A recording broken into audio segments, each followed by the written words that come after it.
ठाकरेंच्या शिवसेनेनं कोल्हापूरमधल्या महात्मा गांधी मैदान इथं अभिनव आंदोलन केलेलं आहे। शहरातल्या मध्यवस्तीत असणाऱ्या या महात्मा गांधी मैदानासाठी 5 कोटी रुपयांचा निधी खर्च करण्यात आला। मात्र दोनच दिवस झालेल्या या पावसानं या मैदानाचं तळ्यामध्ये रूपांतर झालंय। विशेष म्हणजे 365 दिवसांपैकी 300 दिवस या मैदानात पाणी साचून राहतं। त्यामुळे 5 कोटी रुपयांच्या प्रतिकात्मक नोटा उधळत हे अनोखं आंदोलन करण्यात आलं।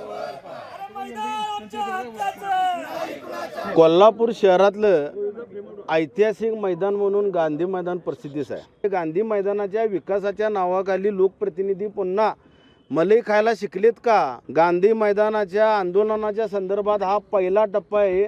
जोपर्यंत 5 कोटी निधीचं काम आम्हाला दाखवत नाहीत आणि इथून पुढे गांधी मैदान जोपर्यंत करंट रिपेअरी होत नाही मूळ अवस्थेमध्ये, तोपर्यंत आमचं आंदोलन शिवसेनेच्या माध्यमातून चालू राहील।